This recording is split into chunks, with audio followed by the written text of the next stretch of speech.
Musings with Saiko.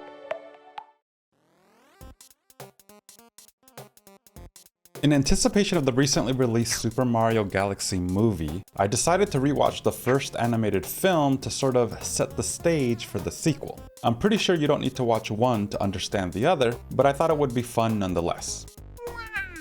I've only watched the first movie in theaters once when it came out in 2023. However, I recall enjoying it and was looking forward to reliving the fun. But as it played, I was struck by how simple the story was.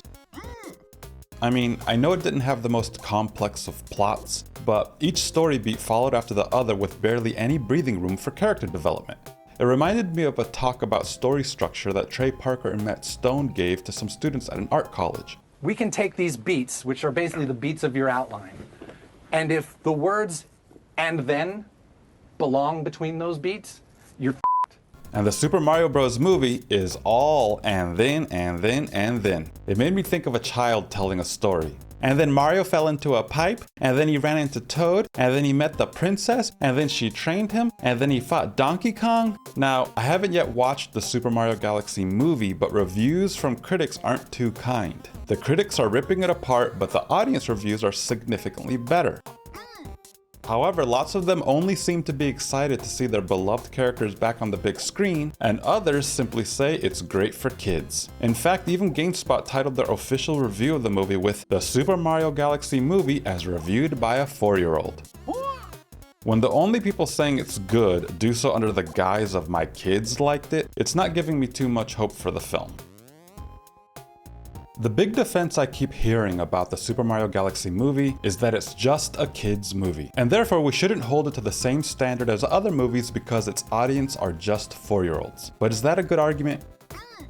Let's really think about it. If I had a company whose sole purpose was to make disposable and forgettable kids entertainment, then making my films just for kids would be fine. Take Barney or the Teletubbies. These were purely for kids entertainment. I mean, I'm pretty sure Barney had some educational value. Never talk to strangers. That's very good advice. Not so sure about the Teletubbies though.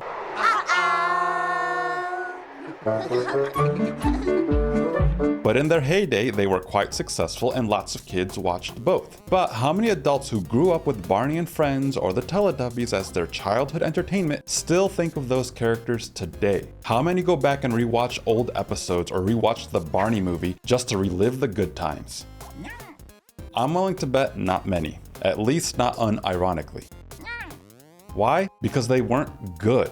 They were just for kids and they entertained a child's mind. But once that mind grew up just a little, the stories and adventures told held no significance. Now think of other children's entertainment, like Disney in the 90s or early Pixar. How many adults grew up watching The Little Mermaid, The Lion King, Toy Story, or Monsters Inc. and still love those movies and their characters to this day? I'm well past my childhood epoch, but I'm still a fan of those movies and properties, and I know there are lots of adults who still are too. Perhaps some of us might need to grow up a little, but I digress. The point still stands. When real stories are told, even in just for kids movies, the impact can last generations.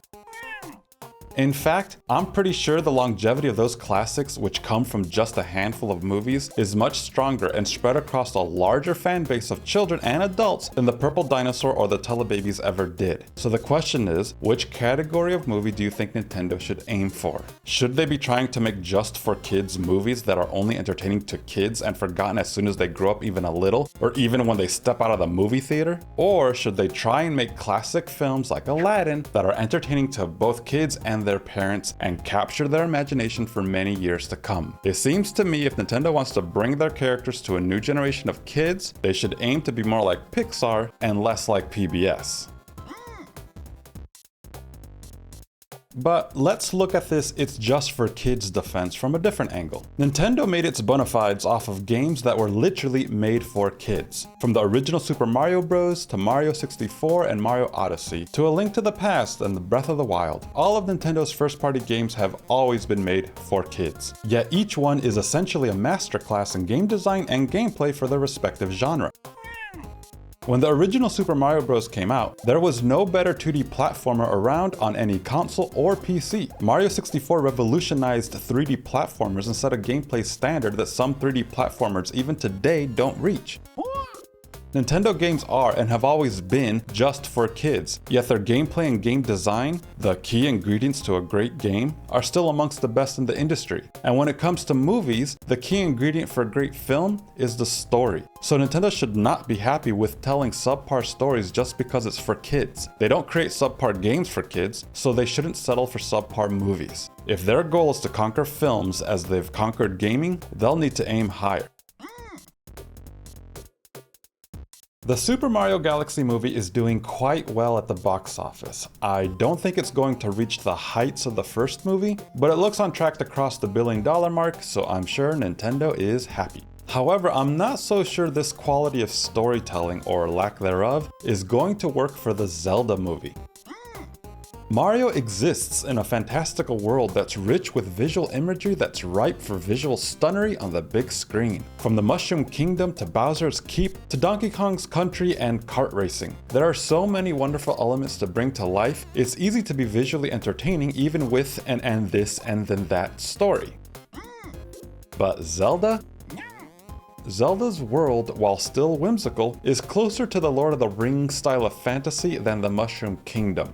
Not every element in Zelda is otherworldly. In fact, a bunch of screen time is going to be about a boy in a tunic riding a horse through a forest. For Zelda fans, this will be great to see, but seeing someone ride a horse through a forest in live action is not going to cause the thrills and chills of a Mario Kart race, let alone whatever spectacle Nintendo placed in the Mario Galaxy movie. Zelda's gonna have a strong opening weekend, no doubt about that. But if it's a live action and then this and then that story of a boy riding a horse who may or may not actually talk, I'm not so sure this movie will have legs. My prediction, if the script writing quality isn't there, it'll open strong, drop sharply, and then be forgotten to the sands of time.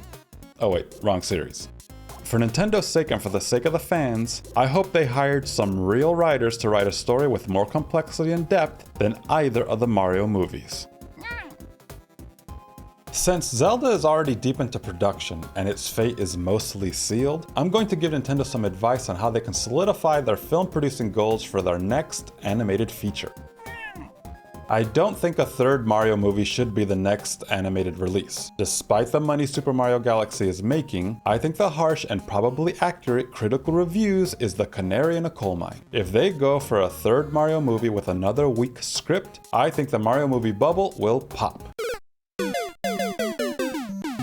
So my suggestion is to veer off into another IP that, I think, has some newfound excitement because of the Mario Galaxy movie. And that is...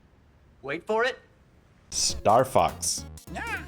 Yup, I think Nintendo should make their next animated movie an adventure with Star Fox and his high-flying pals. I think they should keep Illumination on as the animators, because visually the first two Mario movies look great, so there's no need to change things out. But the writer and director needs to be someone who can raise Nintendo's film quality to the level of Pixar. And for that, I say they should go with a Pixar alum. A man who has a few classics under his belt, a man who'd be perfect for telling a story about a flying fox, because after all, he's part bird. My suggestion is the man who brought us the Iron Giant and the Incredibles, the one and only Brad Bird. He's a fantastic storyteller, and with The Incredibles he proved that he can create fun, heartfelt, and action-packed stories with an ensemble cast of plucky personalities that's entertaining to both children and adults. A Brad Bird Star Fox movie would bring Nintendo's animated films to the next level, and would push Nintendo forward in making their movie outings as impactful and long-lasting as their video games. Nintendo should be aiming to make their movies at the same quality of their games. The importance of a video game is the gameplay, and the importance of a movie is its story.